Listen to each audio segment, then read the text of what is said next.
आज हमारा पहुंच गए जी हम। डे 5 है। डे 5 ठीक है। एक्सेल किस किस को आ गई है? एक्सेल बहुत जरूरी है, ठीक है। ये समझे आपकी एक एक्स्ट्रा, इस सारे सिस्टम के अलावा भी ना ये एक आपकी एक्स्ट्रा स्किल है कि आप किसी ऐसी जगह पे चले जाते हो, कहते हैं आपको एक्सेल आती है तो आपको एक अच्छी जॉब ऑफर हो सकती है। तो यह बड़ी मजे की इंटरेस्टिंग जो आप गेम्स खेलते हैं ना, ये उनसे अच्छी गेम है। ये गूगल में आप आए, ठीक है। यहाँ पे अब जाके तो गूगल शीट लिखें क्या होती है।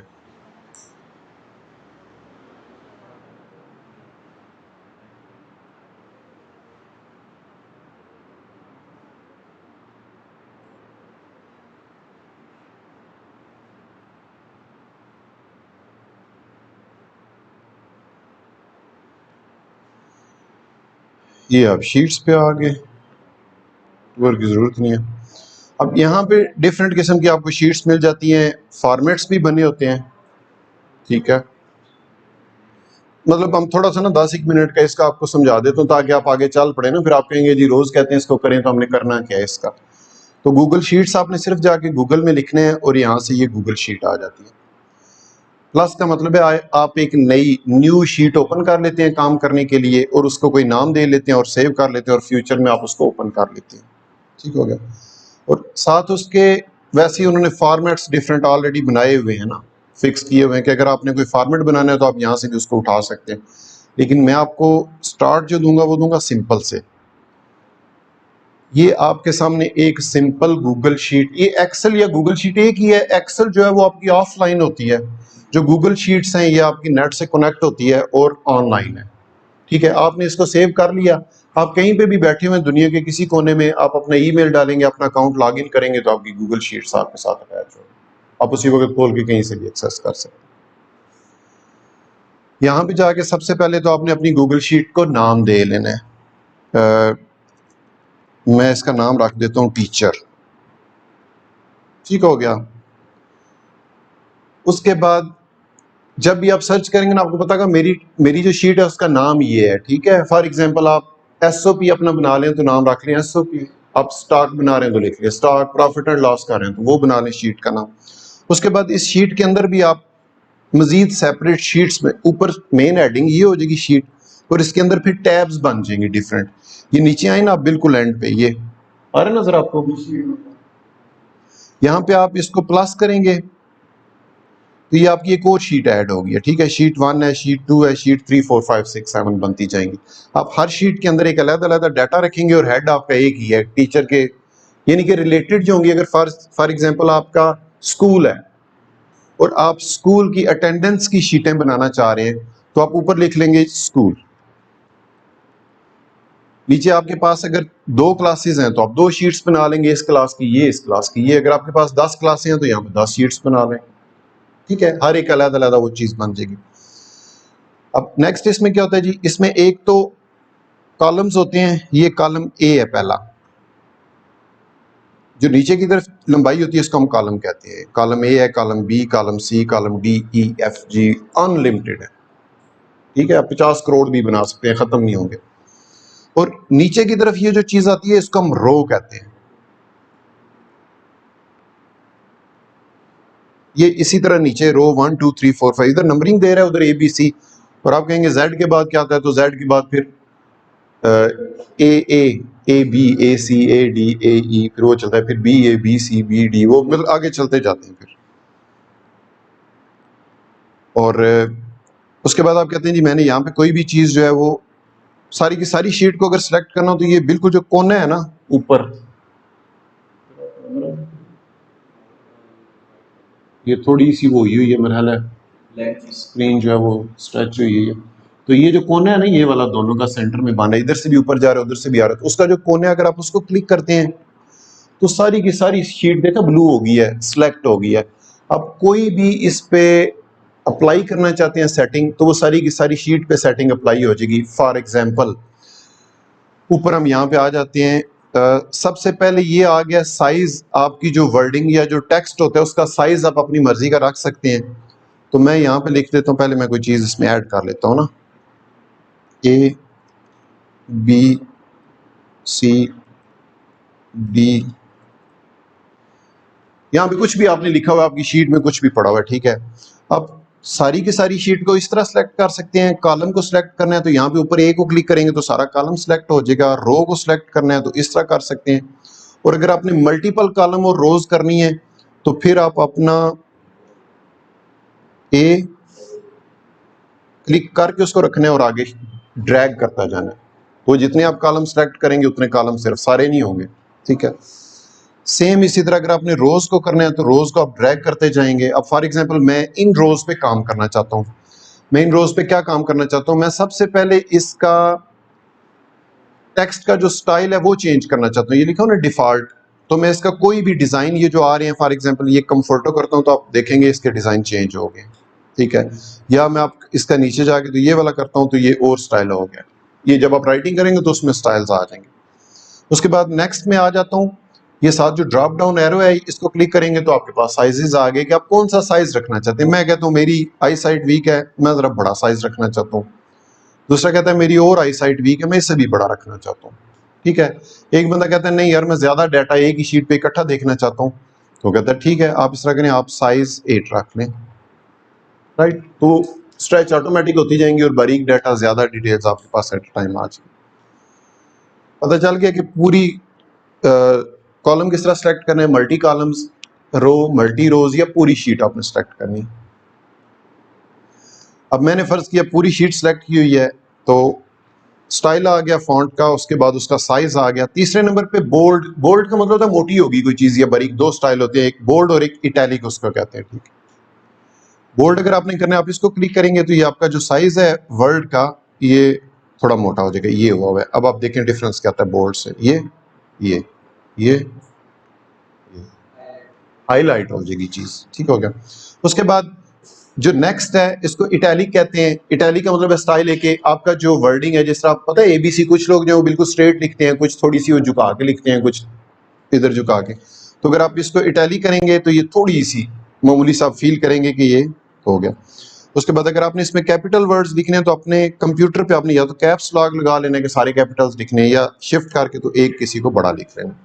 अब इसमें आपको ज्यादा फील होगा। और जब आप इस तरह किसी एक सेल को, इसको सेल कहते हैं एक जो खाना है, तो अगर आप सेल को सिलेक्ट करेंगे तो फिर जो भी चीज करेंगे वो उसी पे अप्लाई होगी। कलर, साइज, वेट, स्टाइल बाकियों पे नहीं होगा, वो सिर्फ उस पे होगा। अब इसको फॉर एग्जांपल मैंने इटैलिक इसका खत्म करना है तो आप देखिए ये सीधा हो जाएगा, ये फील हुआ है? मतलब थोड़ा सा स्टाइल उसका चेंज होगा। उसके बाद समटाइम्स आप किसी चीज को कैंसिल करना चाहते हैं या हाईलाइट करके कैंसिल करना चाहते हैं कि एक पूरी लाइन लिखी हुई है तो आप कहते हैं इस वर्ड को मैं लाइन कर देता हूँ, ठीक है।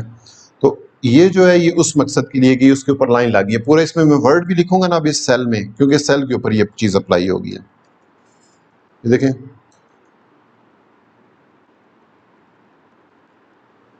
ठीक हो गया। यानी कि वो जितने में उसके अंदर उस सेल के अंदर चीजें लिख रहा हूँ वो सारी की सारी के ऊपर लाइन सेंटर में लगा रहा है। अब अपनी सहूलत के लिए कि आप किसी फॉर एग्जांपल आप कोई फॉर्म फिल कर रहे हैं या कोई चीज है तो आप कहते हैं अच्छा यार ये तो सही नहीं है, मैं हाईलाइट करना है, इसको मैं लाइन लगा देता हूँ, बाद में देख लूंगा इसको क्या करना है, ठीक हो गया। डिलीट करना है तो वही बैक स्पेस से आप इसको डिलीट करते जाते हैं। अब फर्ज करें आप कहते हैं जी ये सेल तो छोटा था लेकिन वर्ड आपने इसके अंदर ज्यादा लिख ली है, ठीक है, तो आपने उसको भी एडजस्ट करना होता है सम टाइम। अच्छा, इसमें फॉर एग्जांपल अगर मैं ये करता हूँ ना और फिर इसको मैं किसी और सेल पे चला जाता हूँ तो ये है उसी सेल का ही सारा डाटा, सिर्फ इसने ऑक्यूपाई अगले सेल किए हुए हैं वक्ती तौर पे, लेकिन ये अगले सेल में नहीं है। आप इसकी ये जो ऊपर वाली लाइन है ना इसके ऊपर जब आएंगे तो एक बड़ा सा ये एरो आपको डबल एरो नजर आ रहा है। ये क्या कहते हैं, जब आप इसको डबल क्लिक करेंगे ना तो ये इसको सेल को खोल देगा उस वर्ड के मुताबिक। आपका वर्ड बड़ा था तो आप इसकी स्पेस जो है वो बढ़ा लें। फॉर एग्जाम्पल आप लोगों के नाम लिख रहे हैं तो एक बंदे का नाम है अली, तो जाहिर है उसको तो इतनी सी स्पेस चाहिए, लेकिन जब आप नीचे बंदे का नाम लिखेंगे मतलब कोई भी लंबा सा नाम, तो जाहिर बात है अब वो सेल से बाहर निकल जाएगा। तो जब आप क्लिक करेंगे तो वो सबसे जो बड़ा होगा ना साइज, उसके हिसाब से सेल आपका वाइड हो जाएगा, राइट। ये भी आ गया। अब आगे दो चीजें आ रही हैं। ए जो है इसका मतलब है अल्फाबेट्स जो आप लिख रहे हैं उनका आपने कलर डिसाइड करना है, ठीक है। आपने ये वाला सेल सेलेक्ट कर लिया या पूरी शीट को आप अप्लाई कर लें या कॉलम या उसको कर लें, ठीक है। तो इसमें दो चीजें, एक ये है फर्स्ट वाला और ये सेकंड वाला है। जो फर्स्ट वाला है ये फॉन्ट का जो आपकी राइटिंग है अल्फाबेट्स उनका कलर चेंज कर देगा। मैं इसको रेड कर देता हूँ, ठीक है। और यहाँ से जब आप इसको क्लिक करेंगे ना तो सारे कलर्स आ जाते हैं, कोई भी कलर आप इसका रख सकते हैं। और जो नेक्स्ट है वो जो सेल आपने सेलेक्ट किया है उसका बैकग्राउंड चेंज कर देगा, पेंट कर दिया आपने दीवार को, उसके ऊपर राइटिंग की थी ना दीवार के ऊपर, तो ये जो आपने राइटिंग की थी उसके कलर हैं। और फिर आगे पेंट वाली बाल्टी पड़ी है कि आप दीवार का कलर भी चेंज कर सकते हैं, तो मैं इसका दीवार का कलर चेंज कर रहा हूँ, सॉरी ये चेंज करके ये दीवार का कलर चेंज हुआ। ज़ाहिर है राइटिंग ऊपर ग्रीन थी तो वो भी सारा नजर नहीं आ रहा। अब मैं राइटिंग को दोबारा रेड कर लेता हूँ। क्लियर हो गया। तो आप इसमें कोई भी अपनी मर्जी का कोई कलर फ्रंट पे रख लें, बैक पे कोई भी कलर रख लें, तो कलर्स आपके यहाँ से दोनों सिलेक्ट हो जाए।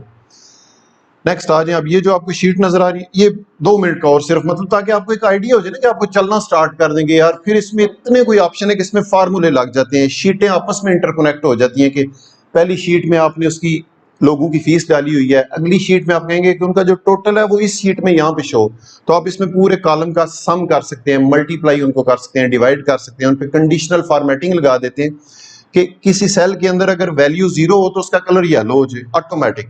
तो जब कुछ नहीं डाला होगा इस तरह होगा, जो ही उसके अंदर 0 डालेंगे। फॉर एग्जाम्पल अब मैं आपको ऑप्शन बता रहा हूँ कि कितने ज्यादा है। फॉर एग्जाम्पल अब इस पे जाके तो मैं कंडीशनल फॉर्मेटिंग लगा रहा हूँ। ठीक है, कंडीशनल फॉर्मेटिंग में क्या है कि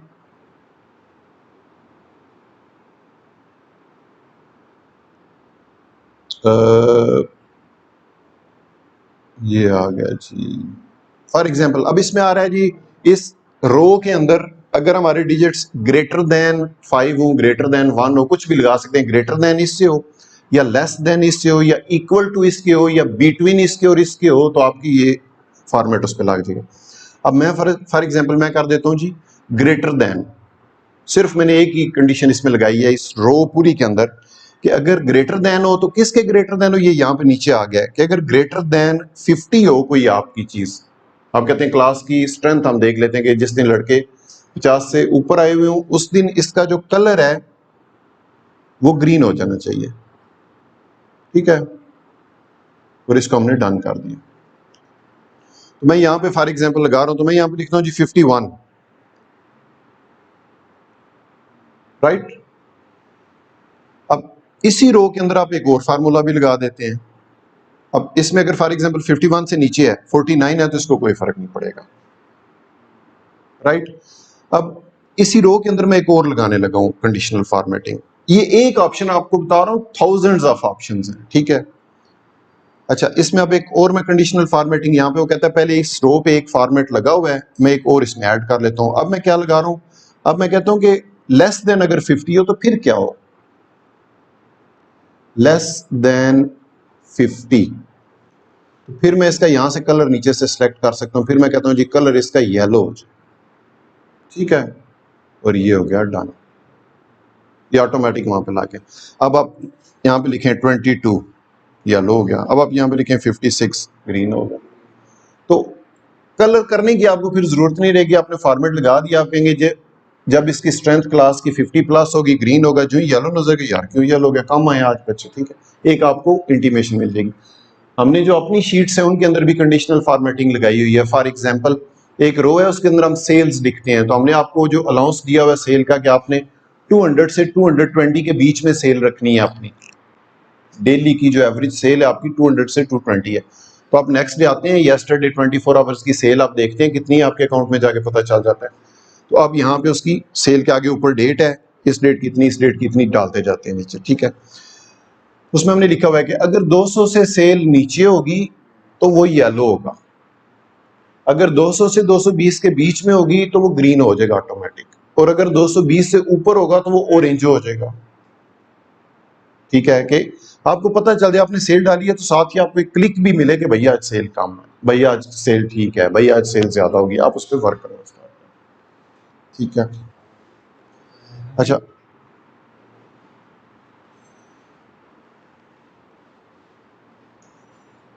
और उसके बाद नेक्स्ट आ गया, ये कलर दोनों आपके क्लियर हो गए हैं। उसके बाद ये जो डब्बे डब्बे बने हैं इसको आप क्लिक करें ना जरा, तो ये आपकी ये जो शीट है ना, एक्सेल की जो शीट है, इसकी लाइनिंग के लिए है, लाइनिंग को हाईलाइट करने के लिए आप फॉर एग्जांपल किसी इस एरिया को सिर्फ सिलेक्ट करते हैं और इसमें जाके अगर इसको सिलेक्ट करेंगे तो उसको फुल फ्लैग सारे को ब्लैक कर देगा। ये हो गया। ठीक है, अगर इस एरिया को सिर्फ मैंने सिलेक्ट किया है और मैं चाहता हूं कि इसके सिर्फ जो सेंटर वाली लाइनें हैं वो जो उसका बॉर्डर है ना वो ना ब्लैक हो। तो इसको मैंने क्लिक किया तो ये इसकी बाकी सारी होगी, बॉर्डर्स इसके क्लिक नहीं हुए। वहां से आपको आइडिया हो जाता है देख के, ये बड़ा कॉमन सेंस और बड़ी शानदार गेम है, ठीक है। अब जो उससे अगले वाला है उसमें क्या होगा, जो हॉरिजॉन्टल लाइंस हैं वो सारी हाईलाइट हो जाएंगी, जो वर्टिकल्स हैं वो नहीं होगी। जरूरत के मुताबिक आप करेंगे ना जो रिक्वायरमेंट होगी। इसमें वर्टिकल्स हो जाएंगी, हॉरिजॉन्टल नहीं होगी। इसमें सिर्फ बॉर्डर साइड वाला हो जाएगा, बीच में जितने भी सेल्स हैं वो नहीं होंगे हाईलाइट।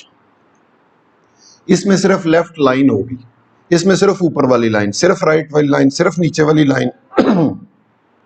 और अगर कहीं पे हुई हुई ऑलरेडी और उसको आपने खत्म करना है, इसको मैंने सेलेक्ट किया और यहां से जाके मैंने इसको किया तो ये इसके जो बने हुए थे सारे उसने क्लीन कर दिया, नीट हो गया, ठीक है। साथ ही इसके भी दो चीजें आ रही हैं, एक कलर आ रहा है कि आप अपनी जो लाइंस हैं उनका कलर भी चेंज कर सकते हैं। बॉर्डर लाइंस जो आपकी बनी होगी ना, फॉर एग्जांपल ये मैंने किया, इसको मैंने ये कर दिया और इधर से आके मैं चाहता हूं कि मैं इसका कलर भी लाइनों का चेंज कर दूं। ये कलर चेंज हो गया, रेड हो गया ना। या इसका कोई भी कलर आप अपनी ब्यूटी इज ऑलवेज देयर, ठीक है। तो आप इसको अगर इंप्रूव करना चाहते हैं, और जो नीचे वाली चीज है वो जो लाइन है ना उनको मोटा कर देगी। आप चाहते हैं जी कि ये जो मेरी लाइन है ये तो बड़ी बारीक बारीक है, ठीक है।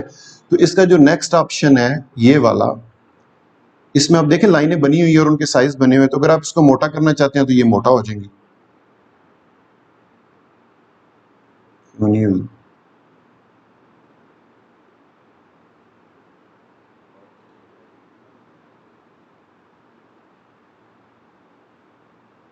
ये हो गई है, ठीक है। मतलब पहले उसको कर लें फिर उसके ऊपर अप्लाई कर लें। तो इनके आप साइज मोटे कर सकते हैं या आप इसको, और भी इसमें स्टाइल्स होंगी, ये सारे स्टाइल नॉर्मल वाली, मीडियम वाली, मोटे वाली, डॉटेड वाली, इस तरह की डॉटेड, डबल लाइन, जो मर्जी आप इनके जो बॉर्डर्स लाइन है उनके आप चेंजिंग कर सकते हैं, ठीक हो गया।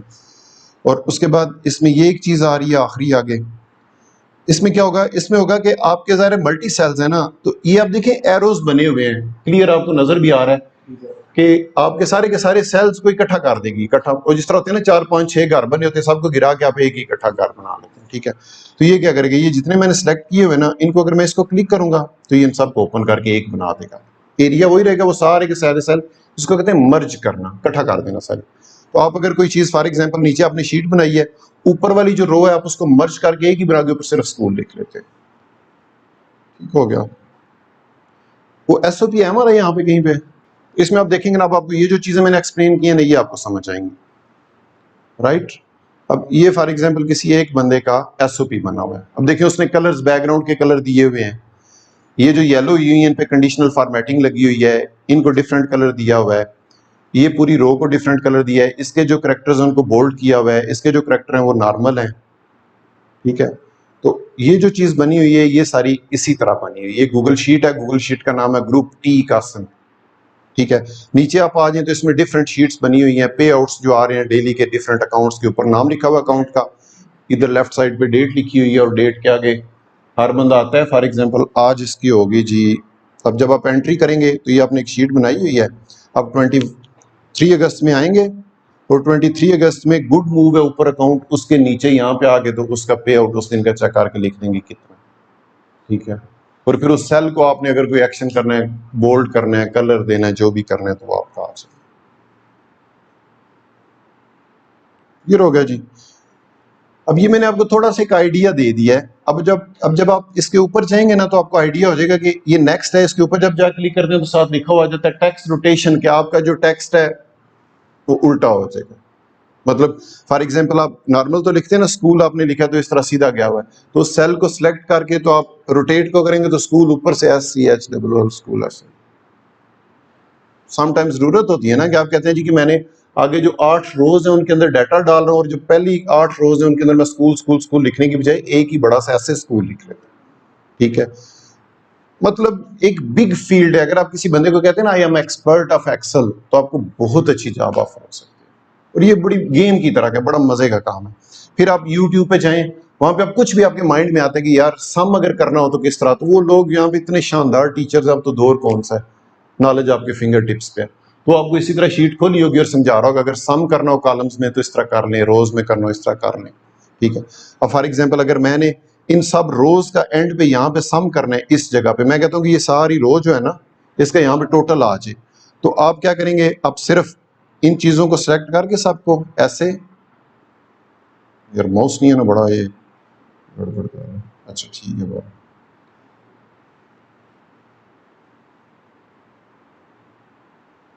ये आ गया। और फिर ये देखें आगे ये सम का बना हुआ है, फंक्शंस है इसमें, फंक्शंस कौन कौन से हैं जी, sum, average, count, max, minimum, all, array, database, date, मतलब इनमें से कोई भी ऑप्शन। फर्ज करें मैं पहले वाला, मैं कहता हूं मैं इन सबको सम करना चाहता हूं, तो ये यहाँ पे फार्मूला आ गया, मैं सिर्फ इसको एंटर करना है, ये इसने इसका बता दिया कि ये सारा लग गया इसको फार्मूला, इस रो का जो टोटल बना है वो 217 है। अब मैंने सिर्फ इस सेल को सिलेक्ट करना है और ये इसके राइट कॉर्नर पे नीचे एक प्लस का बटन आ जाएगा, मैंने इसको क्लिक करके नीचे खींचते जाने, इन सब पे अप्लाई हो गया, हर लाइन का इसने आगे टोटल करके बता दिया कि जो फार्मूला उस लाइन का उस पे लगा था, निचली लाइन का उसने लगा दिया, निचली लाइन उस पे लगी। और फिर मैं इधर से नीचे आके यहाँ पे आके तो फिर अगर ऊपर से सिलेक्ट करके नीचे तक ला के आखिरी जो खाली है उस पर सम करूंगा तो ये उस पूरे कॉलम का भी सम कर देगा कि हर बंदे का इंडिविजुअली 10 10 10 10 है और टोटल इन सब का 1000 बन गया, ठीक है। और ये सिर्फ ये नहीं है, इसमें आप फार्मूले लगा सकते हैं। फॉर एग्जांपल मैं आपको किधर की हमारी शीट, ये वाली थी नहीं, अच्छा उसी में बैक जाऊं, बैक में चले, बार मैं एक आइडिया आपको यहीं से दे देता हूँ। यस, अब फर्ज करें 2-3 सेल्स हैं तो उनका आपने डाटा बनाना है। इस सेल के अंदर लिखा हुआ है जी 100, इस सेल के अंदर लिखा हुआ है 30। अब जो थर्ड सेल है ना इसके अंदर आप इनका रिजल्ट लेना चाहते हैं तो आप सबसे पहले इक्वल का बटन प्रेस करेंगे कि this cell is equal to 100 plus 30। आपने सिर्फ सेल को सिलेक्ट करना है और एंटर मारेंगे तो ये उसका टोटल कर देगा। अब ये जो सेल है ना 130 वाला, इसके ऊपर फार्मूला लग गया। फार्मूला क्या लग गया कि जो कॉलम एफ की, कॉलम ई और एफ की जो रो 38 है उन दोनों कॉलम्स में, उन दोनों सेल्स में जो कुछ भी लिखा होगा यहाँ पे उसका टोटल आ जाएगा। फार्मूला लग गया, जब तक खत्म नहीं करेंगे।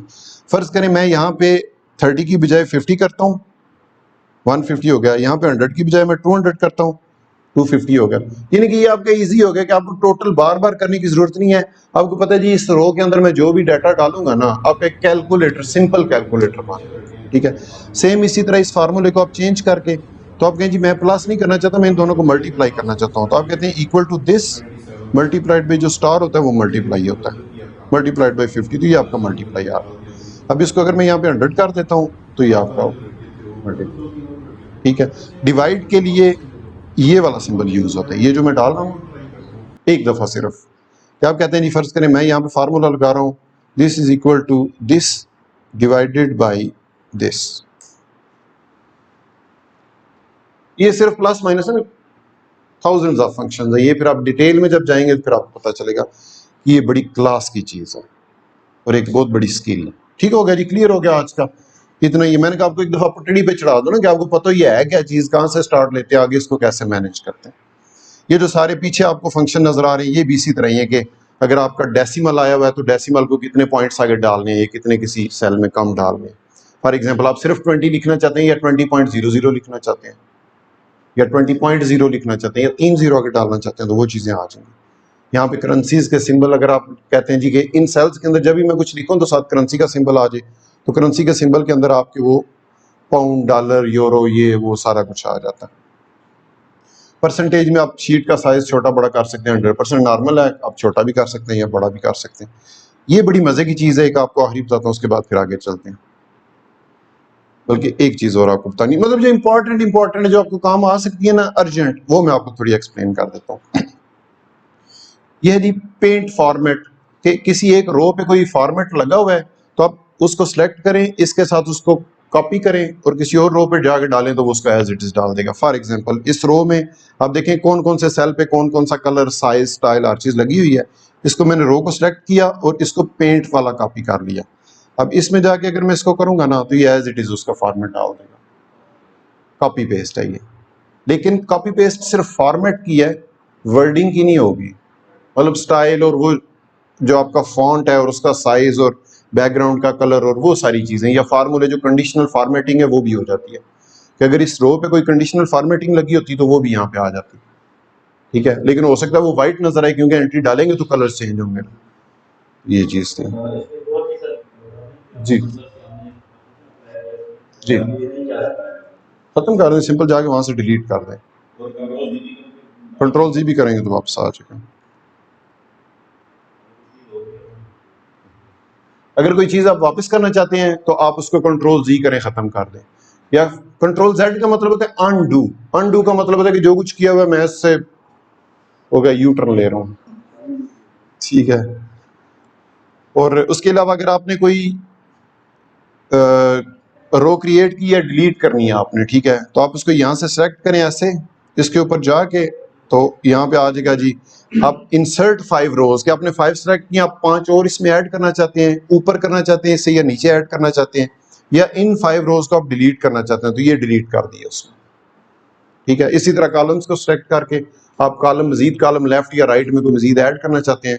फॉर एग्जांपल आपने कहा जी ए बी डी, अब जो हो सी तो मिस हो गया, डाटा डाल दिया, तो आप बी और डी के दरमियान में कॉलम एक, डी पे सेलेक्ट करेंगे तो लेफ्ट पे ऐड कर लें, बी पे करेंगे तो राइट पे ऐड करके कॉलम और आ जाएगा, उसका नाम सी कर लें।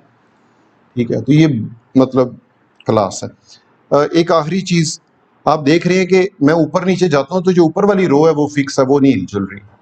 ठीक है, उसके बाद अगर मैं इधर जाता हूं तो मेरी डेट गायब हो जाती है। इसमें जो फंक्शन लगा हुआ है ना उसको कहते हैं फ्रीज, कि आप अपनी मर्जी से रोज या कॉलम्स को फ्रीज कर सकते हैं कि वो नहीं मूव करेंगे। अदरवाइज तो जाहिर है ये रो नंबर 1 है, तो जब मैं नीचे जाऊंगा तो ये ऊपर वाली रो खत्म हो जाएगी और मुझे पता ही नहीं चलेगा ये कौन से अकाउंट पे मैं आ गया हूँ। तो अगर मैं ऊपर वाली रो को फ्रीज कर लूंगा, ये किस तरह होगी, ये ऊपर ये जो फंक्शन है ना file edit view insert formatting में जाके व्यू, कि मैं व्यू किस तरह का मुझे चाहिए, तो मैं इसको करता हूँ व्यू में जाके फ्रीज का ऑप्शन है, फ्रीज में कोई रो मैंने फ्रीज नहीं करनी, मैं यहाँ पे नो फ्रीज करता हूँ तो ये आप देखें ऊपर चली गई है रो। राइट, अब आप जब नीचे आएंगे तो आपको पता ही नहीं चलेगा ये कौन से अकाउंट का डाटा है। ठीक है, मैं क्या करता हूँ, मैं दो ऑप्शन आते हैं मेरे पास, एक तो मैं पहली जो रो है उसको फ्रीज कर लेता हूँ, व्यू फ्रीज और वन रो। वन रो जब सेलेक्ट करेंगे तो सिर्फ जो पहली ऊपर वाली रो होगी वो फ्रीज हो जाएगी, लेकिन सम टाइम आपने 2-3 रोज फ्रीज करनी होती है, तो उसका फिर तरीका ये होता है कि ये जो ऑप्शन आपको देगा ये मैक्सिमम 2 रोज का देगा कि आप 2 रोज ऊपर वाली सेलेक्ट कर लें। अगर आप चाहते हैं कि मैं पहली 4 फ्रीज करना चाहता हूँ, 8 रोज फ्रीज करना चाहता हूँ, मैं 15 रोज पहले वाली फ्रीज करना चाहता हूँ, तो उसका तरीका ये है कि उस रो पे जाएं, सिंपली रो नंबर 5 कर लेता हूँ मैं, या 4 कर लेता हूँ, या किसी भी मतलब कोई भी सेलेक्ट कर लें। रो नंबर 4 पे मैं गया हूँ, व्यू पे गया हूँ, फ्रीज पे गया हूँ, और मैं कहता हूँ अप टू रो नंबर 4। जो भी रो सेलेक्ट करेंगे ना उसका यहाँ पे ऑप्शन आ जाएगा कि इस रो तक आपने फ्रीज करना है, तो मैं अगर इसको कर लूंगा तो ये फिर ऊपर नीचे वाली जाएंगी, ऊपर वाली चारों फ्रीज होगी। क्लियर हो गया? नॉर्मली वो नजर नहीं आता तो बंदा कंफ्यूज होता है, अब ज्यादा को करना हो तो कैसे करूंगा। अब मैं दोबारा इसमें जाके तो अपनी नॉर्मल वाली में आ जाता हूँ, व्यू फ्रीज और वन रो, ये वन रो। ठीक हो गया। एग्जैक्टली इसी तरह एक कॉलम, व्यू फ्रीज, नीचे आगे columns, no columns, 1 column, 2 column या अप टू कॉलम। अब क्योंकि मैंने कॉलम ए सिलेक्ट किया तो उसने कहा अप टू कॉलम है, अगर मैं कॉलम बी करूंगा, सी डी करूंगा तो कहेगा अप टू कॉलम डी, के वहां तक आप फ्रीज कर सकते। तो मुझे ज़ाहिर है ए सिर्फ चाहिए, तो मैं 1 कॉलम कर लेता हूँ। अब मेरी रो भी फ्रीज हो गई है, कॉलम भी फ्रीज हो गया। अगर मैं इधर जाऊंगा तो मेरी कॉलम ए नहीं गायब होगा। अभी देखें ना आगे सी डी ई एफ जी अंदर जा रहे हैं, लेकिन ए वहां पर रुका हुआ है कि मुझे डेट का आइडिया हो जाए। बेशक मैं 70 नंबर कॉलम पे चला जाऊं, मुझे यहां से देख के डेट का पता चल जाएगा कि ये डेट है। क्लियर हो गया जी? और भी बड़े हैं लेकिन आहिस्ता आहिस्ता फिर आप खुद भी कुछ सीखे ना। इधर हाँ ठीक हो। अब इस ये भी वही चीज है, ये देखिए कोर्स की वो मैंने शीट बनाई हुई है और उसके अंदर मैंने वो सारे लिखे हुए हैं और उसको कलर करता जाता हूँ। डे 4 है, 5 है, लेफ्ट कॉलम जो बोल्ड हुआ हुआ है, बाकी जो है वो नॉर्मल। डे 5 ये आ गया जी। अच्छा, इसमें अब देखते हैं आज क्या निकलता है।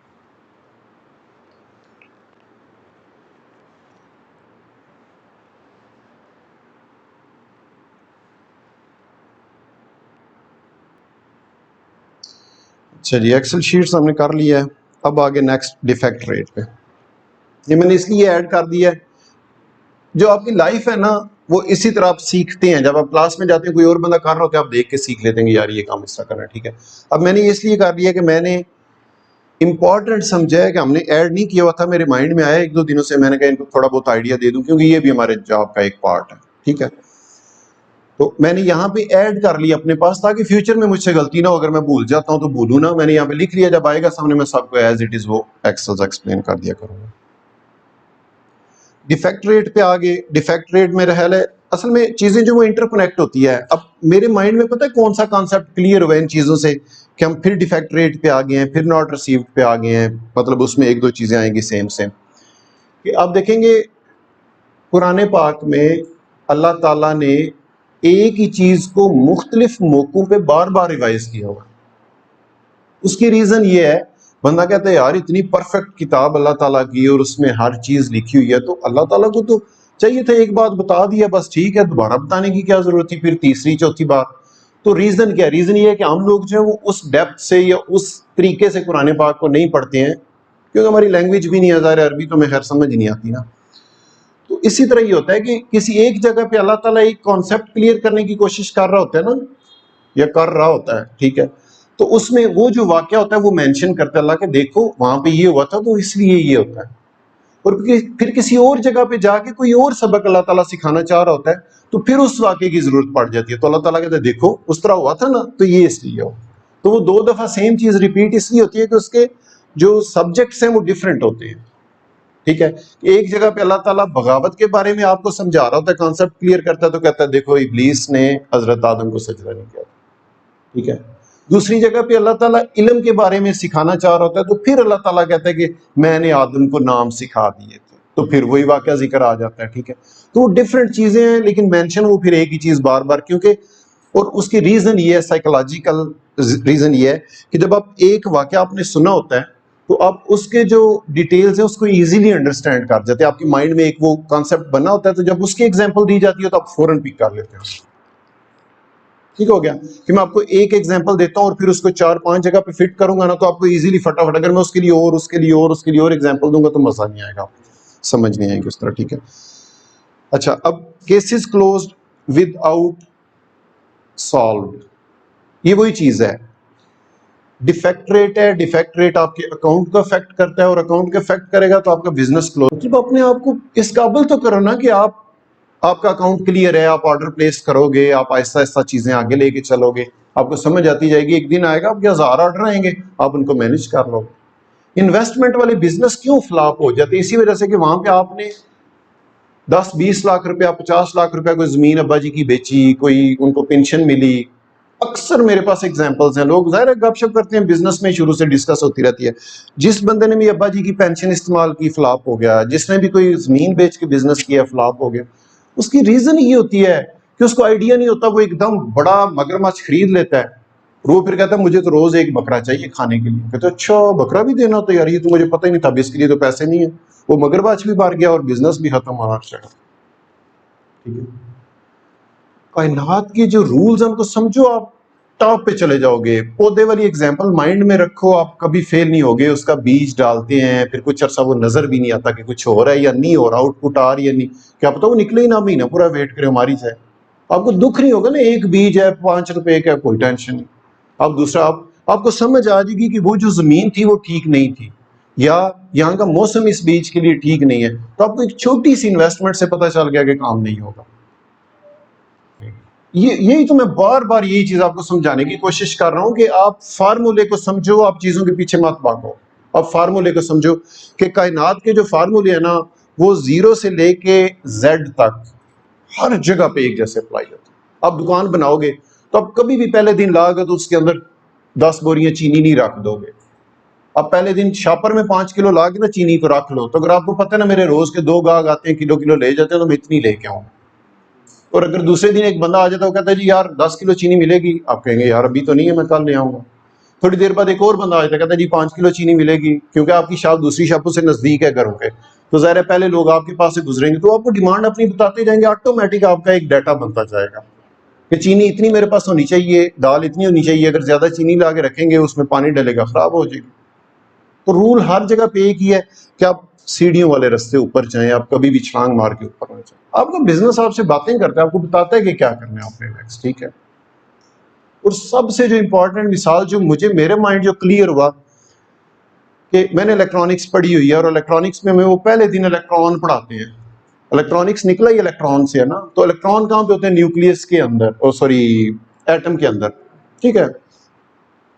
तो जब मैंने उसका मतलब डाटा इसी तरह कलेक्ट होता है ना कि माइंड में नॉलेज जमा होता जाता है और फिर आप खुद ही कंपैरिजन कर लेते हो कि मेरे पास एक तरफ से मेरे टीचर ने मुझे पढ़ाया था कि एक हर चीज का एक एटम होता है, एटम के अंदर न्यूक्लियस होता है और न्यूक्लियस के इर्द गिर्द इलेक्ट्रॉन्स मूव कर रहे होते हैं, ठीक है। तो दूसरी जगह पे मैंने किसी और जगह पे डिफरेंट सिनेरियो पे पढ़ा कि जो हमारी जमीन है ये सोलर सिस्टम का हिस्सा है और दरमियान में सूरज है और 9 सियारे उसके गिर्द घूम रहे हैं। तो मेरे माइंड में फौरन क्लिक किया, अच्छा जो सूरज है वो न्यूक्लियस है और जो सियारे घूम रहे हैं ये इलेक्ट्रॉन है। तो फिर मुझे पता चला कि जो हमारा सोलर सिस्टम है वो इटसेल्फ भी एक इलेक्ट्रॉन है और बहुत सारे जो सूरज हैं वो एक गैलेक्सी के गिर्द स्टार्स और जो सन भी एक स्टार ही है, ठीक है। तो ये सारे गैलेक्सी के गिर्द घूम रहे हैं, तो इसका मतलब है जो गैलेक्सी का मरकज है वो न्यूक्लियस है और ये उसके गिर्द घूम रहे हैं। तो आप ऊपर से ऊपर चलते जाओ, ये नीचे से नीचे आते जाओ, यही सिस्टम चल रहा है। फिर एक और मेरा कॉन्सेप्ट क्लियर हो गया, मैंने कहा 1400 साल पहले ये हजरत इब्राहिम आज से 3-4 हजार साल पहले थे, तो उस वक्त तो इस चीज का किसी को पता नहीं था कि एक मरकज होता है और उसके इर्द गिर्द चीजें घूम रही हैं कायनात की। तो खाना काबा सेंटर में एक मरकज है और पूरी दुनिया उसके गिर्द घूम रही है और चक्कर काट रही है और वही चीजें थी। तो इसका मतलब है कि ये रियल और ट्रू चीजें हैं, ठीक है। मैं बता रहा था कि रूल सारे जो ना वो एक जैसे ही हर जगह पे फिट होते हैं। वो फेसबुक पे किसी ने पोस्ट लगाई हुई थी, कहता है कि आप शोबाजी पे ना फोकस करो, ठीक है। पता है टिकटॉक बनाया और मैं भी हूँ, फोटो लगाई होती है फेसबुक पे, मैं भी हूँ। ओ भाई ठीक है, शोबाजी पे ना फोकस करो, अपने ऊपर फोकस करो। जब आप किसी मुकाम पे पहुंचोगे नजर खुद ब खुद ही आना शुरू हो जाओगे, खुद ब खुद ही लोगों को पता चल जाएगा अच्छा ये भी है, ठीक है ना। तो उस पर टाइम ना वेस्ट करो, टाइम अपने उसमें मेहनत करो। प्रॉफिट पे ना फोकस करो, अकाउंट पे फोकस करो और लर्निंग पे फोकस करो, पैसे खुद ब खुद ही आना शुरू हो जाएंगे। तो केसेस क्लोज्ड विदाउट सॉल्व, इसका वही मतलब है, ये भी डिफेक्ट रेट है। डिफेक्ट रेट जब मैं कहता हूँ ना, तो अकाउंट को बीमारी लग गई है, कैंसर हो गया, ट्यूमर हो गया, मतलब कोई बड़ी बीमारी लग गई है डिफेक्ट रेट का, कि डिफेक्ट हो गया उसमें, तो जाहिर है आपका बिजनेस ही सारा फारग हो गया। तो जब भी कोई कस्टमर आपको मैसेज करता है या केस ओपन करता है तो फौरन आपको अलर्ट हो जाना चाहिए, जिस तरह एम्बुलेंस की नहीं सायरन बजने शुरू हो जाते हैं, यार ये क्या हो गया, ये तो नहीं होना चाहिए था, ये तो मेरा बिजनेस ही सारा फारग होने लगा। तो ये चीज दूर मतलब देखो, दूर अंदेश हो जाओ। नॉट रिसीव्ड, आइटम रिसीव नहीं हुई है, उसका भी डिफेक्ट रेट आ जाता है। हाँ, ठीक है सर, वो आपके बस में नहीं है, लेकिन यह है कि आपके बस में कांटेक्ट रखना कस्टमर से कि अगर कोई इश्यू आया उसको, मैंने आपको एक और पिछले लेक्चर में बताया था कि ओपन हार्टली उसको डील करो अपने कस्टमर को। ये ना सोचो, अब सोचो ये जो कस्टमर है ये मेरा पूरा बिजनेस है, ठीक है ना। कि वो नाई जब देख पकाता है ना, तो उसमें से एक दाना लेके तो देखता है गली है कि नहीं गली, तो वो सारी देगी उसी तरह की होती है ना। तो अगर आप एक बंदे को अच्छा डील नहीं कर रहे तो इसका मतलब आप किसी को भी, आपकी जो साइकोलॉजी है वो उस तरह की है कि आप नहीं डील करोगे, आप फर्क हो। और और अगर आप एक बंदे को अच्छा डील कर रहे हो तो ये निशानी है कि आप अच्छे जा रहे हो। रंग आइटम कस्टमर को नहीं जानी चाहिए। और एक होता है इनकम्प्लीट। इनकम्प्लीट का मतलब है किसी बंदे ने दो चीजें खरीदी हैं और आपने उसको जल्दी में एक चीज भेज दी, ठीक है। अब वो बेचारा कर लेगा, आपसे कम्युनिकेट भी कर लेगा, वो आपसे दूसरी चीज भी मंगवा लेगा, लेकिन उसको ट्रबल तो होगी ना, ट्रबल तो होगी ना उसको, कि उसको दो चीजें चाहिए थी, उसकी एक आ गई, हो सकता है वो बच्चे उसके दोनों आपस में लड़ते रहेंगे, भाई ये एक आ गई मेरी नहीं आई, मैं लूंगा, वो कहे मैं लूंगा, वो आपको नेगेटिव फीडबैक देगा, मेरे बच्चे लड़ा दिए तुमने, ठीक है। तो एक एक चीज पे ध्यान रखोगे। या ये हो सकता है कि आपने कोई चीज भेजी है, फोन फॉर एग्जाम्पल किसी बंदे ने खरीद लिया और चार्जर नहीं आपने भेजा, हैंड फ्री किसी ने खरीद लिया, आपने एक पीस भेज दिया, दूसरा कान का भेजा ही नहीं है, ठीक है। तो इनकम्प्लीट ऑर्डर्स जो है ये भी बड़े इंपॉर्टेंट होते हैं, इन पे भी ख्याल रखें, ये भी मतलब कस्टमर को अपसेट करते हैं। और जब भी आप कोई भी चीज देखते हैं ना, गौर करते हैं, तो आप देखिए यार मैं अगर उस बंदे की जगह पे होऊंगा तो मेरा क्या रिएक्शन होगा, तो ये रिएक्शन होगा ना, यार चीज तो कम से कम देख के बेचो ना इतना।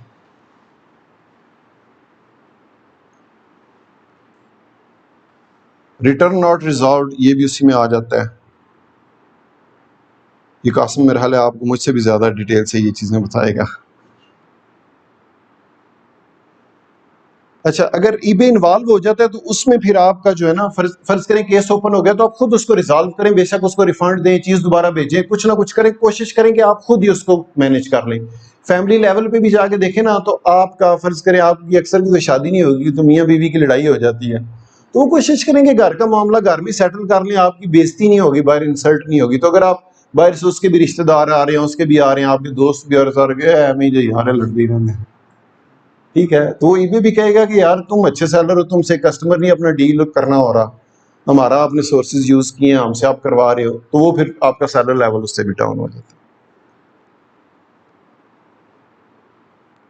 और अगर डिफेक्ट रेट आपका 0.3%, यानी कि 300 में से एक भी डिफेक्ट रेट आपका आ गया तो सेलर लेवल आपका फारिग, आप समझो आपकी दुकान ही बांध है तकरीबन। ओके, आज की जो इंपॉर्टेंट चीज थी वो था टैक्स। इस पे हम थोड़ी थोड़ी रोशनी डालते हैं सब पॉइंट्स पे, और इतना ही करें बस आज, या कॉन्ट्रैक्ट टैक्स वाला भी कर लेते हैं?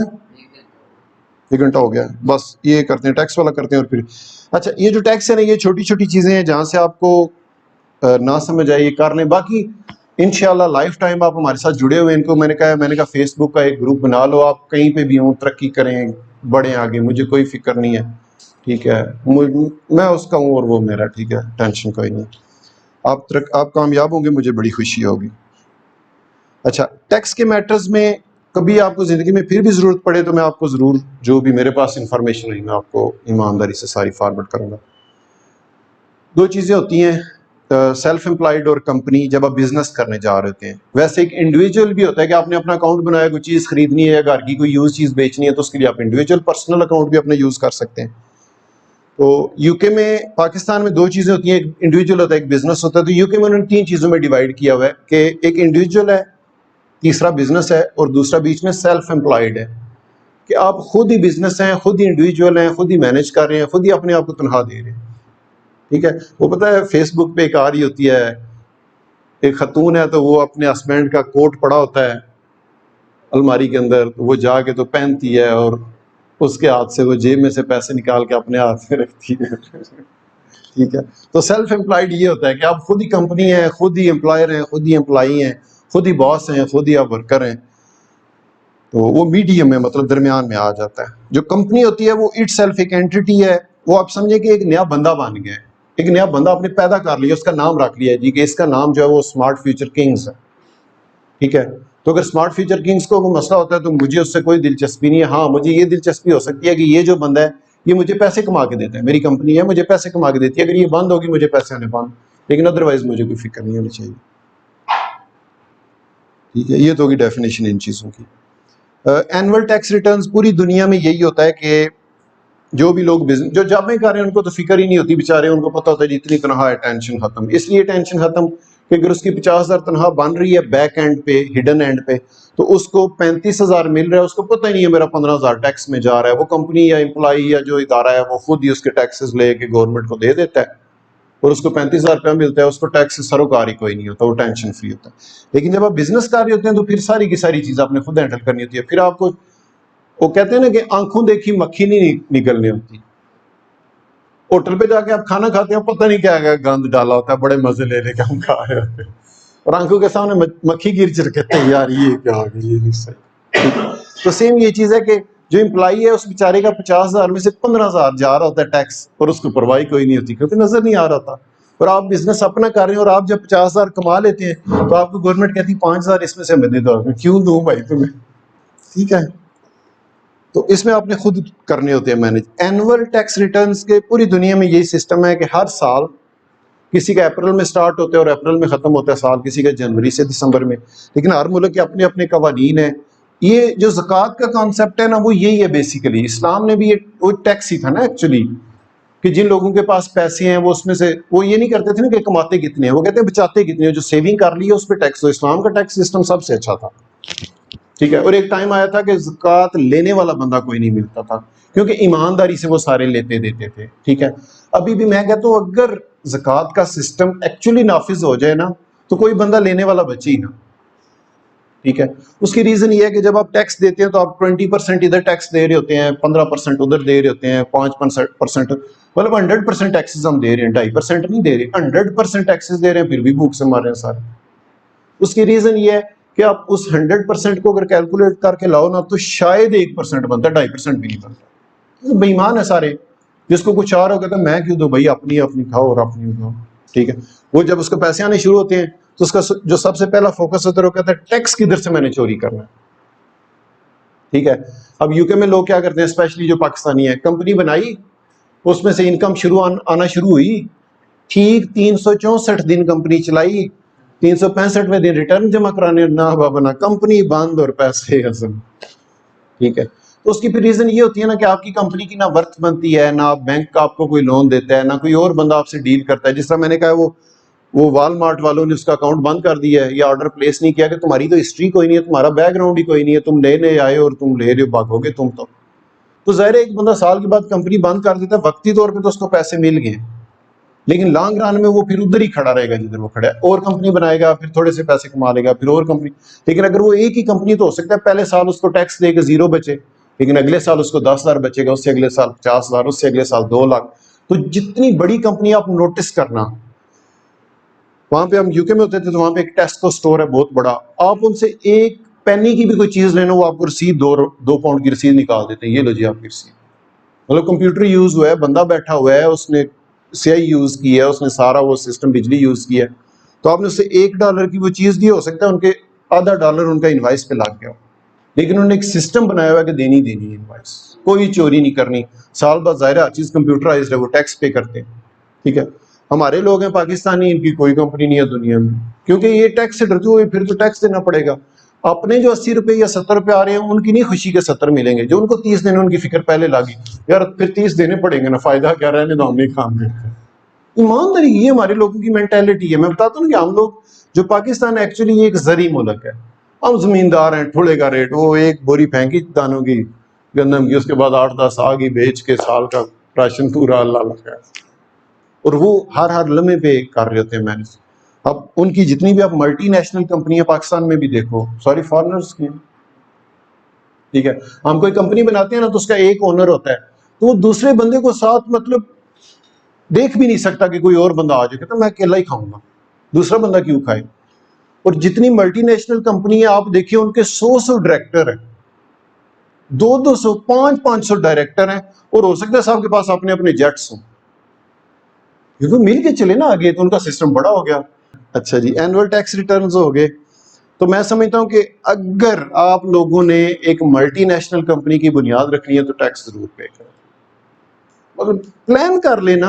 अब उसमें होगा ये ना कि अगर आपने टैक्स पे करने होंगे ना, तो वो मसल स्ट्रांग वाली बात कि आपको पता होगा यार मैंने ज्यादा जोर लगाना है, मैंने ज्यादा मेहनत करनी, मैंने ज्यादा ऑप्शंस ढूंढने हैं, ज्यादा आइडिया सोचने हैं, आपकी मोटर मशीन उस हिसाब से तेज चलना शुरू हो जाएगी, आप ज्यादा बड़ा बिजनेस क्रिएट कर लोगे। एक बंदा उसको पता मैं अकेला हूं, और वो पंजाबी में कहते हैं कुकड़ू कुड़ू एक मैं एक तू के, एक मियाँ एक बीवी, उनका खर्चा ही कोई नहीं, मेहनत उन्होंने क्या करनी हो, बस जॉब चल रही, बात सही है, ठीक है निजाम।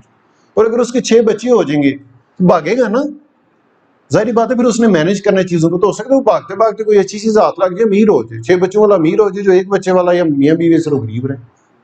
तो जब आपके माइंड में होगा ना यार मैंने टैक्स भी देना है, मैंने एम्प्लॉयज को भी अच्छी सैलरीज देनी है, मैंने उनको बोनस भी देने हैं, उनको फैसिलिटीज भी देनी है।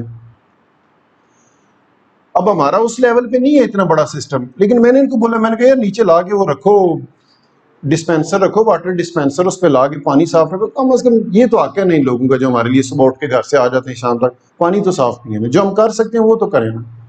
कि मैं पैसे लेके जेब में किधर घूमूंगा, जाने से पहले निकाल लेने सब, उनके कटो जी कटो, मैं अपने हाथों से क्यों ना खर्च करके जाऊं। ठीक हो गया जी। मतलब टैक्स का कॉन्सेप्ट आपका क्लियर किया कि टैक्स क्या है, कि आपने अपनी आमदन पे कुछ ना कुछ हिस्सा देना होता है, और आप ईमानदारी से कोशिश करें कि मैंने देना है, ठीक है। प्लान ही उस हिसाब से, स्टार्ट ही उस हिसाब से करें।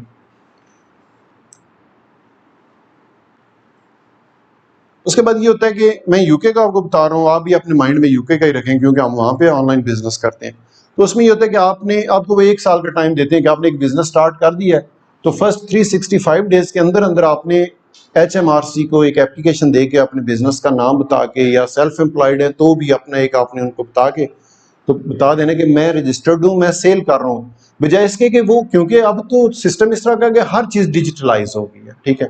वो कहते हैं कि एंड में एक दिन ऐसा आएगा कि हर तरफ इस्लाम होगा, ठीक है। वो इस्लाम इसी तरह ही होगा ना, कैमरे लगे हैं, चोरी कोई नहीं होने, चोरी किसने करनी, कैमरे हर तरफ लगे हुए, ठीक है।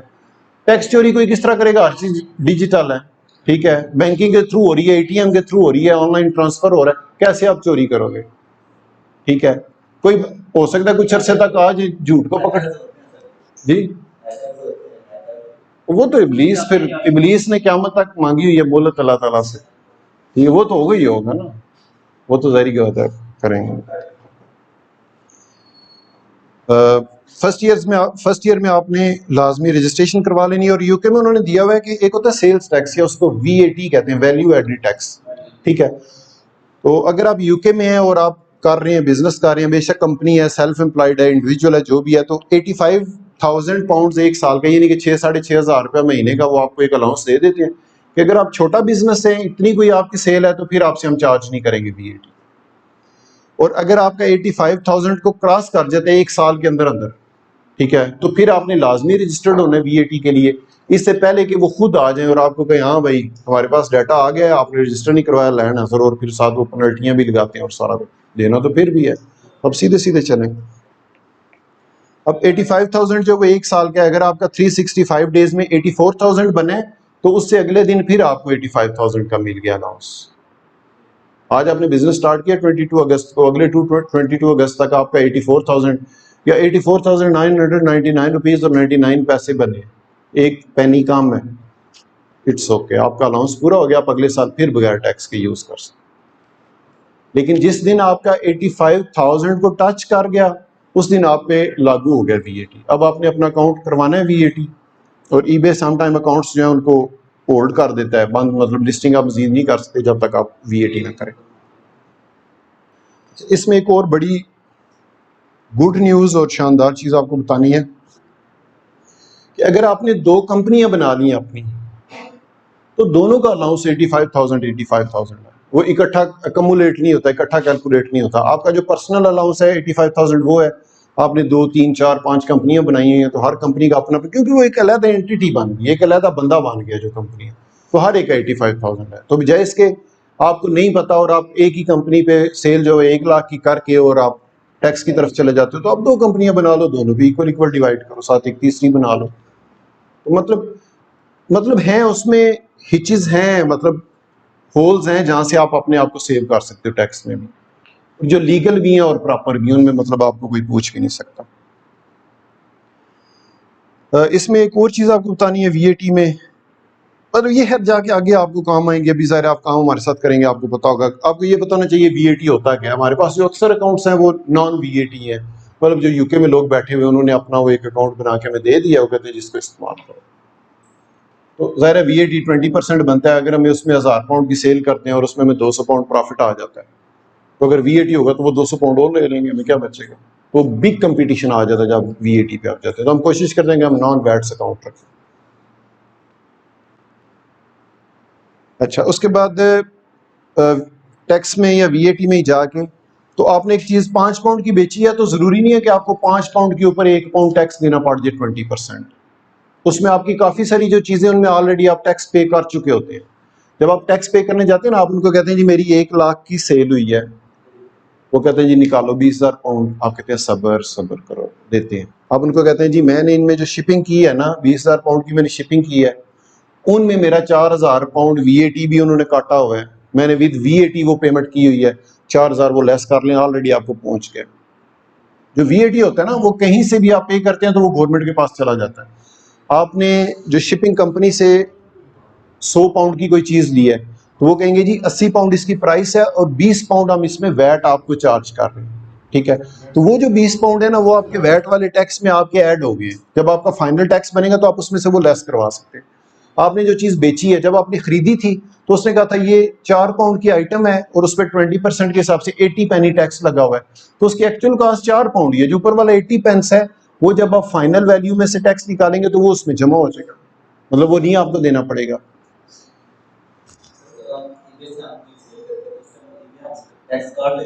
जी, वही मैं नेक्स्ट वही बताने लगा हूँ कि जब आप ईबे पे कोई चीज 5 पाउंड की बेचते हैं तो वो आपसे 50 पैनी फीस काटते हैं, तो उस फीस में भी टैक्स इंक्लूडेड होता है। लिहाजा जो 5 पाउंड है उस पर आपने टैक्स नहीं देना, आपने सिर्फ 4.5 पाउंड पे देना है, 50 पैनी पे काट चुका है ऑलरेडी।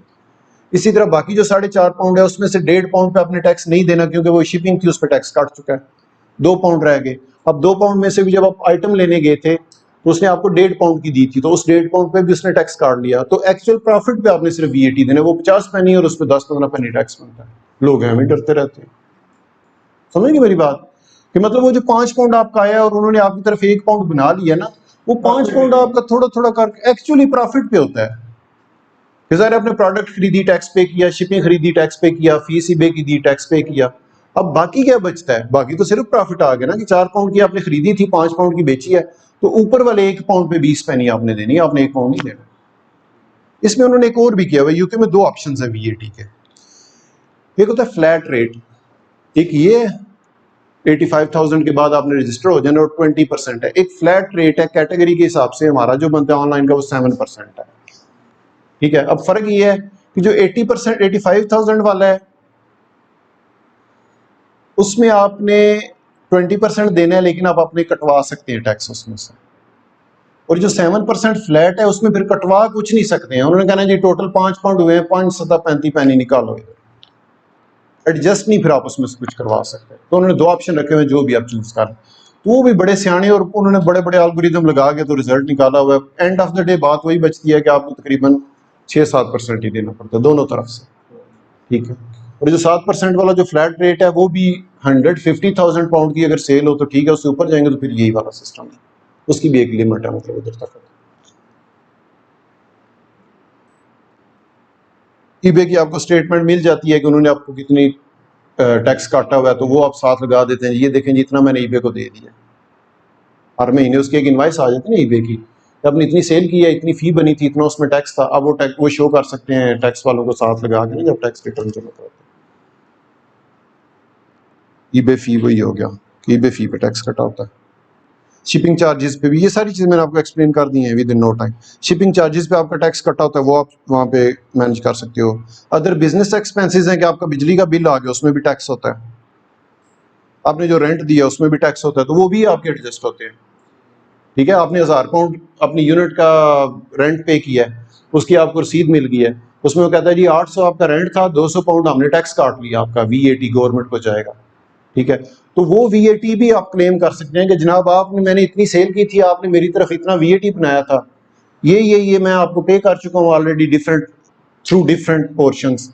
ठीक है, क्योंकि जो रेंट है वो तो सेल नहीं है ना, उस पर आपने देना तो नहीं था टैक्स, लेकिन उन्होंने फिर भी ले लिया, वो उनकी सेल थी, लेकिन आपने तो पे किया, तो आप वो अपना क्लेम कर सकते हैं। अच्छा, मल्टी अकाउंट और जॉब्स मैंने आपको बता दिया कि अगर एक बंदा आपका कोई रिश्तेदार है, आप उसको कहते हैं जी मुझे अकाउंट बना दो, और वो कहता है जी मैं तो जॉब कर रहा हूँ, मैं टैक्सी कर रहा हूँ, मैं ये वो कर रहा हूँ, मैं तो फंस जाऊंगा कल को। नहीं फंसते, आप एक कंपनी बनाओ अपने नाम पे, उसके साथ अकाउंट अटैच करते हैं, वो मैं चलाऊंगा, मैं 85,000 से नीचे रहूंगा, आपको कोई टैक्स नहीं देना पड़ेगा।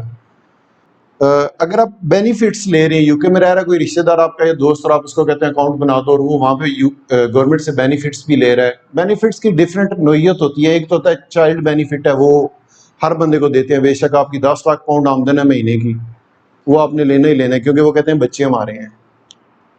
ठीक है, keep in touch with authorities के, अगर आपको यूके में रह रहे हैं कोई मसला आ गया है ना, कॉमन सेंस है ना कि अगर आपको कोई मसला आ रहा है ना, तो आप टैक्स वाले की हेल्पलाइन पे कॉल करें। पाकिस्तान वाला सिस्टम नहीं है ना, अच्छा ये टैक्स देना चाहता है यार, तो सानू दे कुछ टैक्स छाड़, वहां पे वो आपको हेल्प करते हैं, बताते हैं, गाइड करते हैं कि अच्छा अगर आपका इतना बन रहा है तो आप एक कंपनी साथ बना ले, आपको कम टैक्स पड़ जाएगा। अच्छा आपका इतना टैक्स बने, आप नहीं दे पा रहे, क्यों नहीं दे पा रहे?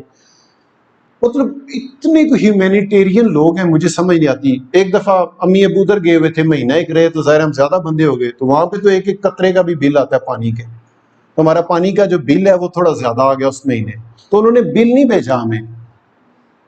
मुझे कॉल आ गई थेम्स वाटर वालों की तरफ से, कहते हैं जी हम थेम्स वाटर से बात कर रहे हैं और आपसे हमने एक पॉइंट डिस्कस करना है। जी बताएं क्या पॉइंट डिस्कस करना है?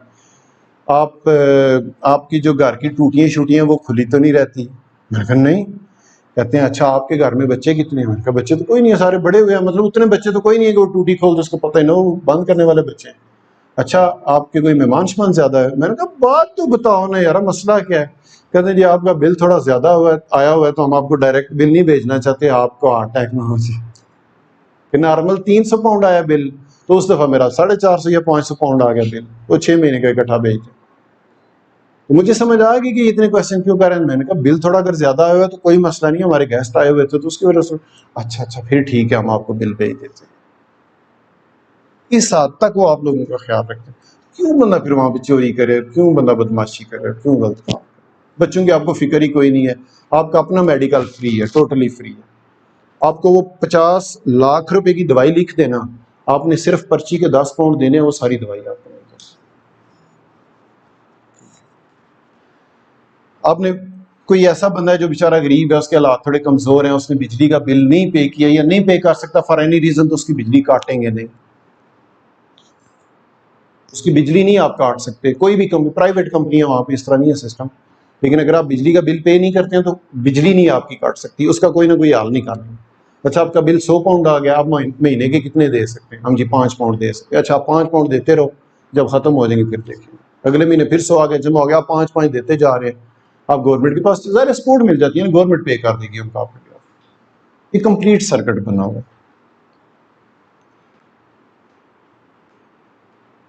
इनकम टैक्स की होगी ये बात जी, प्रॉपर चेक अकाउंटिंग, अपने अकाउंट्स आप प्रॉपर मतलब चेक करें, उनका रिकॉर्ड रखें जी, कितनी सेल कर रहे हैं, इनवाइसेस वगैरह निकाल के आप अपने बिजनेस की। कुछ चीज़ों पे वैट ऑलरेडी पेड होती है 20%, मैंने बता दिया है कि वो आप कर सकते हैं। अब ये मैंने पॉइंट्स इसलिए लिखे थे ना कि अगर कोई मिस हो जाए तो मैं आपको एक्सप्लेन करूँ, वरना एक चीज़ आती है फिर पता होता है ये चीज़ें एक्सप्लेन कर दो आगे। परचेज में होती है, शिपिंग में होती है, फीसिस जो आप पे करते हैं उनमें होता है, ओनली ऑन प्रॉफिट ही होती है एक्चुअल जो टैक्स है। तो इसमें डरने वाली कोई ऐसा बात कोई नहीं होती है, लोग पता नहीं क्यों करते हैं। ठीक है जी, दी एंड हो गया है। कॉन्टैक्ट अस का मैंने लिखा था कि अगर आप में से या कोई आपका दोस्त या कोई करना चाहता है तो हमारी एक डी हेल्प लाइन है। डी हम हर चीज़ के साथ इसलिए लिखते हैं कि मैंने जो स्टार्ट में बनाया था ना कंपनी, वो थी D channel limited, direct channel, कि मतलब हम शॉर्टकट हर चीज़ को डायरेक्ट करें। तो वो डी चैनल से फिर हम डी डी डी डी हर तरफ, हमारा the orders, the channel, the ledger, the हर तरफ, और डी भी होगा, डी कंपनी। पता है एक उनके वो गुंडे भी थे इंडिया के, डी कंपनी। तो जो डी हेल्पलाइन है वो हमारी इंटरनल हेल्पलाइन है, कि अगर आप हमारे साथ काम कर रहे हैं या और लोग बाहर से, कोई यूके में बैठा है, कोई पाकिस्तान में, कोई लोग अकाउंट, तो किसी को कोई भी इशू आता है तो हमारे 1-2 बंदे हैं वो डी हेल्पलाइन पे बैठे हुए हैं। आप उनको मैसेज कर दें व्हाट्सएप के नंबर पे, जी हमारा ऑर्डर कैंसिल हो गया तो उसको ख़त्म कराना है, वो करवा देगा। या आपको कोई भी इशू आ रहा है, मेरी ये प्रोडक्ट है तो इसका ये मसला आ रहा है, कंप्लेन आ रही है कोई भी, तो आप उसके थ्रू करवा सकते हैं। जो एसएफ की हेल्पलाइन है वो हमारी एक्सटर्नल है, कि बाहर से जो लोग आते हैं हमें कांटेक्ट करना चाहते हैं, वो एसएफ के हेल्पलाइन के थ्रू में कांटेक्ट करेंगे। व्हाट्सएप का नंबर है, उस पर वॉइस मैसेज कर दें या टेक्स्ट कर दें, हमारे लोग उनको फिर गाइड कर देंगे कि जिस तरफ जाना है वो उधर उनको डाइवर्ट कर देते हैं। फेसबुक, यूट्यूब है, जिस बंदे ने नहीं किया हुआ वो कर ले सब्सक्राइब, इसको फ़ायदे वाली चीज़ है, मैं नहीं आपको कह सकता, आप ज़रूर करें। एक हमारी, जब आप हमारे साथ काम करेंगे तो अगर आप कोई ऑर्डर जो है वो कैंसिल करवाना चाहते हैं, या किसी कस्टमर का ऑर्डर आ गया, एक और चीज़ बीच में मिस हो गई थी कि सम टाइम आपने कस्टमर के जो मैसेजेस हैं वो आप मैक्सिमम स्पीड के साथ इन टच रहें, कि हर आधे घंटे या घंटे के बाद आप उसको चेक करते रहें। कि फ़र्ज़ करें एक बंदा उसने ऑर्डर प्लेस किया है, उसके बाद साथ ही उसने मैसेज कर दिया, ओ सॉरी सॉरी सॉरी, मैंने चेक किया मेरा एड्रेस पुराना था, मैंने अपडेट कराना, ठीक हो गया। तो आप उसका फटाफट देख लेंगे, अच्छा नया एड्रेस बताएं, ये एड्रेस है, ओके मैं अपडेट करा देता हूँ। फ़ौरन आपने हेल्पलाइन से कांटेक्ट करके तो कहना जी ये ऑर्डर नंबर है इस अकाउंट का, इसका ये एड्रेस है, आप अपडेट कर दें।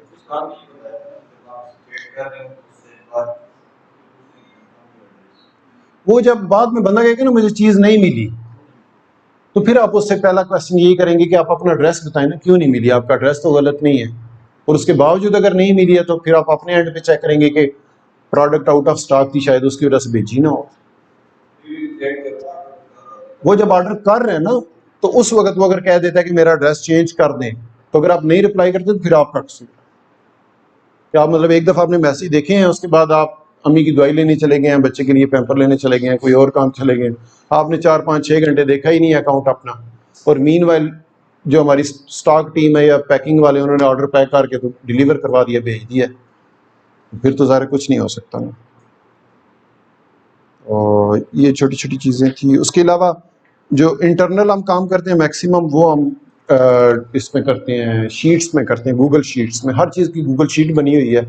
आपके SOP, स्कूल लिस्ट, रीशिप वाली शीट बनी हुई है, हर चीज़ की शीट बनी हुई है, उनको आप दिखा दें, ठीक है ना।